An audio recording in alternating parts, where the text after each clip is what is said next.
Dear students, आज हम लोग नेक्स्ट क्वेश्चन यूपीएससी मेंस का लेके आए हैं। और जैसा कि पहले भी बात हो चुका है कि आप लोगों के सवाल लगाने के पहले, देखने के पहले आप लोग खुद इस सवाल को लगाने की कोशिश करिए और फिर मैच करने की कोशिश करिएगा कि क्या क्या आप इसमें लिख पा रहे हैं।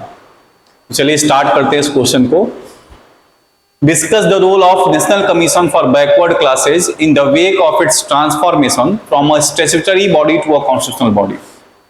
राष्ट्रीय पिछड़ा वर्ग आयोग के सांविधिक निकाय से संवैधानिक निकाय में रूपांतरण को ध्यान में रखते हुए इसकी भूमिका की विवेचना कीजिए। तो ये पूछा जा रहा है कि जो national commission for backward class था, एक स्टैट्यूटरी बॉडी था। It was a statutory body, एक आपके विधिक निकाय, सांविधिक निकाय था। 1993 से काम कर रहा है सुप्रीम कोर्ट के ऑर्डर के वजह से, जो इंदिरा साहनी वाले जजमेंट में आया था।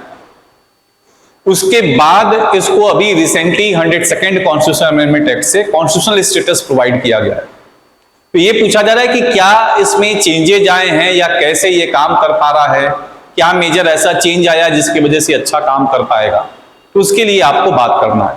तो फर्स्ट हम लोग थोड़ा कॉन्स्टिट्यूशनल स्टेटस देख लें कि हमारे यहाँ पे अदर बैकवर्ड क्लासेस के लिए कॉन्स्टिट्यूशन में क्या क्या प्रोविजंस हैं, उनके बारे में बात कर लें।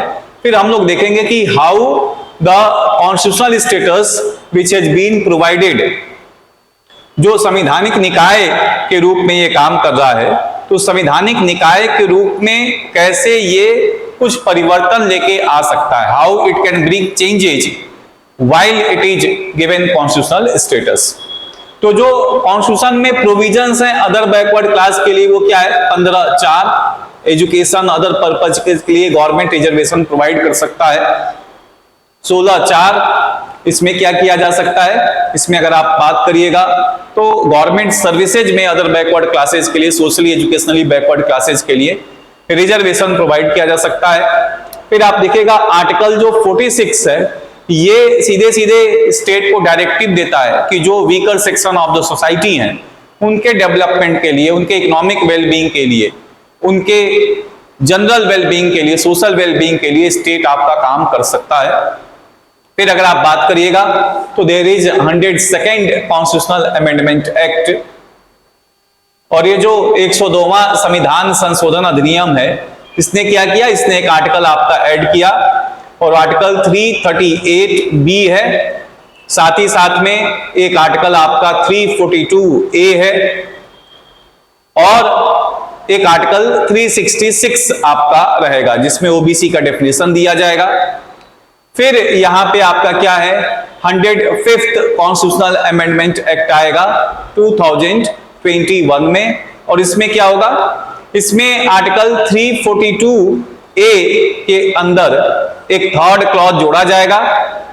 338B के अंदर एक और क्लॉज 9 जोड़ा जाएगा, और आर्टिकल 366 में 26C करके एक आर्टिकल जो आपका ओबीसी के डेफिनेशन से रिलेटेड है, उसमें कुछ चेंजेज आपके लिए आए जाएंगे। तो these are the provisions related to the OBC under the constitution. संविधान में ये उपबंध हैं हमारे अन्य पिछड़े वर्गों से संबंधित। और 342A जो है, ये आपके ये कहता है कि प्रेसिडेंट ऑफ इंडिया समय समय पे बताएंगे कि कौन ओबीसी है, और ये पार्लियामेंट के अमेंडमेंट से ही इनका नाम जोड़ा जा सकता है और नाम को हटाया जा सकता है। तो इसी के प्रॉब्लम के वजह से, क्योंकि अब ओबीसी स्टेट डिक्लेयर नहीं कर सकते थे, इस प्रॉब्लम को सॉल्व करने के लिए एक नया अमेंडमेंट आपका ले आया गया, 105th कॉन्स्टिट्यूशनल अमेंडमेंट एक्ट। चलिए हम लोग देखते हैं क्या आपका discuss the role of NCBC in the wake of its transformation from a statutory to a constitutional body. Simple सा सवाल है, 2022 का सवाल है, 10 नंबर का सवाल है आपका। इसमें यह बोला जा रहा है कि क्या रूपांतरण आया है जो राष्ट्रीय आपका पिछड़ा वर्ग आयोग है, अगर इसका हम सांविधिक से संवैधानिक निकाय में परिवर्तन कर रहे हैं। तो ये बात आपको ध्यान में रखना है कि हमारे यहाँ जो संस्थाएं हैं, उनका एक सोपान क्रम है, उनके महत्व का सोपान क्रम होता है। सबसे ज्यादा महत्वपूर्ण और शक्तिशाली संस्था हम संवैधानिक निकाय को मानते हैं, उससे थोड़ा सा कम महत्वपूर्ण संस्था हम मानते हैं स्टैट्यूटरी बॉडी को। हालांकि सब लिखना नहीं है, समझने के लिए केवल बताया जा रहा है। एक सांविधिक निकाय कॉन्स्टिट्यूशनल बॉडी के नीचे स्टैट्यूटरी बॉडी होता है। ये स्टैट्यूटरी बॉडी कौन बनाता है? By an act of parliament, संसद के अधिनियम से आपका ऐसी संस्था का निर्माण होता है, या राज्य विधायिका के अधिनियम से ऐसी संस्था का निर्माण हो सकता है। फिर तीसरा जो संस्था होता है वो कार्यपालिका की शक्ति से बनता है, एग्जीक्यूटिव रिजोल्यूशन से, कार्यपालिका के संकल्प से ये बनता है। फॉर एग्जाम्पल हमारे देश में प्लानिंग कमीशन था, उसके जगह पे एक संस्था है नीति आयोग। फिर स्टैट्यूटरी बॉडी कौन से होते हैं? ऐसी संस्थाएं जो पार्लियामेंट बाय लॉ बनते हैं, जैसे कंपटीशन कमीशन ऑफ इंडिया, जैसे नेशनल ह्यूमन राइट्स कमीशन है, जैसे लोकपाल एंड लोकायुक्ता है। ऐसे बड़े सारे संस्थाएं हैं, जैसे सीबीआई है, जैसे सेंट्रल विजिलेंस कमीशन है। और कुछ संस्थाएं ऐसी होती हैं जो कि कॉन्स्टिट्यूशन में जगह उनको दिया जाता है, जैसे हमारे यहाँ पे फाइनेंस कमीशन है, national commission for schedule caste है, national commission for schedule tribe है। ये सब लिखने की आवश्यकता नहीं है, केवल आपको एक बता दिया जानकारी के लिए, वैसे तो आप लोग को मालूम होगा। तो ये जो बातें आपको देखना है कि इसमें हमने क्या किया, इसको स्टैट्यूटरी बॉडी से उठा के कॉन्स्टिट्यूशनल बॉडी दे दिया। अब ये बात आपको 100% जानना चाहिए कि किसी भी संस्था को आप स्टैट्यूटरी से संवैधानिक बनाओगे तो ऑन पेपर तो उसकी पावर बढ़ेगी ही बढ़ेगी, लेकिन वो संस्था वाकई में शक्तिशाली हुआ है, महत्वपूर्ण हुआ है, ये निर्भर करेगा कि हमारी राजनीतिक शक्तियां हैं वो उसको कितना महत्व दे रही हैं, उसके उतनी शक्तियां दी जा रही हैं कि नहीं, संविधान में जो उसको मैंडेट दिया गया उसका प्रॉपर यूज कर पा रहा है कि नहीं। जैसे अभी कुछ लंबे समय तक national commission for OBC constitutional body बनने के बाद उस पर कई पोजीशंस खाली हैं, तो अगर पोजीशंस खाली हैं तो आप संस्था बना के भी बहुत महत्वपूर्ण उसको नहीं बना पाओगे। जैसे अगर आप लोग पहले के समय में बात करिएगा तो प्लानिंग कमीशन एग्जीक्यूटिव रिजोल्यूशन से बना था और फाइनेंस कमीशन कॉन्स्टिट्यूशनल बॉडी है, लेकिन planning commission was more powerful as compare to finance commission. तो ये कौन सी संस्था शक्तिशाली होगी, यह निर्भर करेगा कि हमारे संविधान के में जो प्रबंध दिए गए हैं उसका वह उपयोग कर पा रहा है, हमारी राजनीतिक जो शक्तियां हैं वो उसको प्रयोग करने के लिए सक्षम बना रही हैं, उनको उतना फंड फंक्शनरीज दिया जा रहा है कि नहीं दिया जा रहा है, तभी जाके वो काम कर पाएंगे, अन्यथा नहीं काम कर पाएंगे। तो इससे कोई लेना देना नहीं है, केवल आपको समझाने के लिए बात बताया गया है। अब देखिए, discuss the role of NCBC in the wake of its transformation. तो ये बात आपको देखना है कि जैसे एनसीबीसी हमारे देश में बना है, national commission for backward class बना है, तो क्या चेंजेज आए हैं। पहली बात तो स्टैट्यूटरी बॉडी था, तो स्टैट्यूटरी बॉडी होने के वजह से इसको उतना महत्व नहीं दिया जाता था। समय समय पे राष्ट्रपति इसको बनाएंगे और फिर इसका जब काम होगा, जब रिपोर्ट सबमिट कर देगा तो ये काम करना बंद कर देगा। अब इस चीज की जरूरत नहीं पड़ेगी। अब एनसीबीसी क्या हो गया, it will become a continuous body, एक सतत चलने वाला संस्था होगा जिसको अभी इस बात पे निर्भर नहीं करना पड़ेगा कि राष्ट्रपति इसको बनाए तो ये काम करेगा। राष्ट्रपति के बिना बनाए ही काम कर सकता है। हालांकि इसका जो मैंडेट है वो उसमें कोई बहुत ज्यादा परिवर्तन नहीं हुआ है। तो मैंडेट में क्या आपका है, मैंडेट में ये है कि ये देखेगा कि जो हमारे यहाँ पे अदर बैकवर्ड क्लास हैं उनका ओवर इंक्लूजन या अंडर इंक्लूजन तो नहीं हो रहा।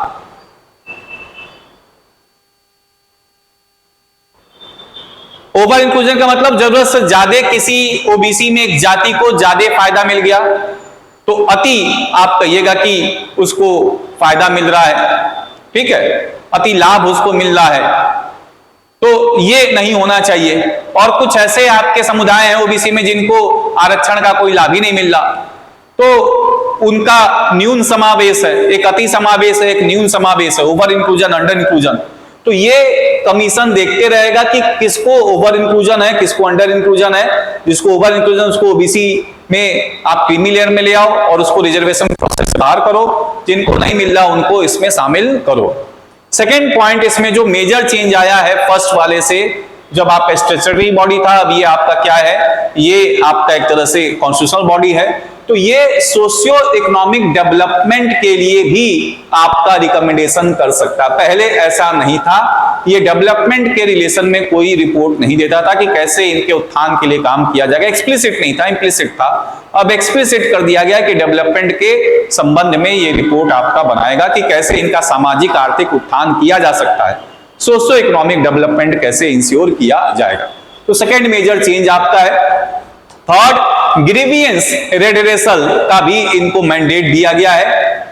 ग्रीवियंस रेडरेसल, समस्या सुनवाई, समस्या समाधान के लिए भी इनको आपकी जगह दी गई है। तो ये बात आपका है। और फिर क्या है, इन्वेस्टिगेट करेगा, तहकीकात करेगा, जांच पड़ताल करेगा और मॉनिटर करेगा, उसका देख रेख करेगा कि जो कॉन्स्टिट्यूशनल इनको सेफगार्ड्स दिए गए हैं और जो लीगल सेफगार्ड्स दिए गए, स्टैट्यूटरी सेफगार्ड्स दिए गए हैं, वो इनको प्रॉपर मिल रहा है कि नहीं। संविधान में जो इनको एक तरह से संरक्षण प्रदान किया गया है और संसद द्वारा बनाए गए या राज्य विधायिका द्वारा बनाए गए किसी विधि के माध्यम से इनको संरक्षण प्रदान किया गया है, तो वो इनको पर्याप्त मिल रहा है कि नहीं, एक ये भी इनका मैंडेट होगा। तो क्या क्या इनके जिम्मेदारियां दी गई हैं, पहला तो ये देखने कि ओवर इंक्लूजन, अंडर इंक्लूजन तो नहीं हो रहा है। फिर स्पेसिफिक कंप्लेंट्स के बारे में आपका करेंगे। फिर आपके क्या करेंगे, सोशो इकोनॉमिक डेवलपमेंट के रिलेशन में बात करेंगे। कोई समस्या है, कोई कंप्लेन है, उसका ग्रीवियंस रेडरेसल करने की कोशिश करेंगे। इन्वेस्टिगेट और मॉनिटर करेंगे जो भी कॉन्स्टिट्यूशनल और लीगल सेफगार्ड है। और इनको पावर ऑफ सिविल कोड का भी पावर दिया गया है। एक आपके कहा जाएगा कि नागरिक न्यायालय का भी इनको शक्ति प्रदान किया गया है, जो आप कहिएगा कि दीवानी मामले के न्यायालय के रूप में भी ये काम कर सकते हैं। तो इसके संदर्भ में भी वो कुछ एक्शंस आपके ले सकते हैं, किसी को बुला सकते हैं एविडेंस के लिए, हालांकि कोई क्रिमिनल केस की तरह नहीं वर्क करेंगे। तो ये सारा पॉइंट आप देख सकते हैं कि ये मेजर आपके काम किया गया है। ठीक है, अब थोड़ा सा ये भी देखिएगा कि जो आपका यहाँ पे ऑर्गेनाइजेशन है वो एनसीबीसी जो बनाया गया है वो 5 मेंबर बॉडी होगा, एक चेयरपर्सन होगा, उसके अंदर उसके नीचे एक वाइस चेयरपर्सन होगा और फिर उसके साथ 3 अन्य सदस्य होंगे। टोटल 5 मेंबर बॉडी होगा और सबका अपॉइंटमेंट प्रेसिडेंट ऑफ इंडिया करेंगे। और टर्म्स एंड कंडीशंस रिमूवल कैसे होगा, parliament by law will decide, संसद अधिनियम बना के इस पे निर्धारण करेगा। तो ये इसका ढांचा है जो संवैधानिक आपके परिवर्तन के बाद आया है। लेकिन इसकी भूमिका में एक और मेजर रूपांतरण आया, वो ये था कि जो आप देख रहे हैं, तो ये आपने देखा कि डेवलप क्या रूपांतरण आया। पहला कि ये कॉन्स्टिट्यूशनल बॉडी हो गया है तो इसकी पावर, फंक्शंस, अथॉरिटी इंक्रीज होती है। लेकिन again it depends upon the political will of the country कि उसको उतना इंपॉर्टेंस आप दे रहे हैं कि नहीं। सेकेंड जो मेजर चेंज आएगा वो हमने देखा कि ये सोशो इकोनॉमिक डेवलपमेंट पे आपका फोकस कर सकता है। थर्ड मेजर पॉइंट आप इसमें देख सकते हैं कि ये आपका जो संस्था बनाया गया है, इस संस्था में पहले क्या था कि स्टेट गवर्नमेंट्स को भी पावर दिया गया था कि वो किसी आपके ओबीसी को रिकॉग्नाइज कर सकते हैं। लेकिन इसमें जो आर्टिकल 342A जोड़ा गया, तो इसमें क्या हुआ कि जब महाराष्ट्र की गवर्नमेंट ने मराठा कम्युनिटी को ओबीसी डिक्लेयर करने की कोशिश की और डिक्लेयर कर दिया, तो सुप्रीम कोर्ट ने इसको नल एंड वॉइड कर दिया, नल एंड वॉइड कर दिया। उसमें सुप्रीम कोर्ट ने रीड ये किया कि आर्टिकल 342 यही कहता है कि केवल प्रेसिडेंट ऑफ इंडिया ही आपके किसी को ओबीसी डिक्लेयर कर सकते हैं और वही इंक्लूजन कर सकते हैं। पार्लियामेंट फिर आपके उन नामों का लॉ पास करेगा, अमेंडमेंट करेगा और फिर उन नामों को ओबीसी में जोड़ा जा सकता है। स्टेट गवर्नमेंट नहीं कर सकता।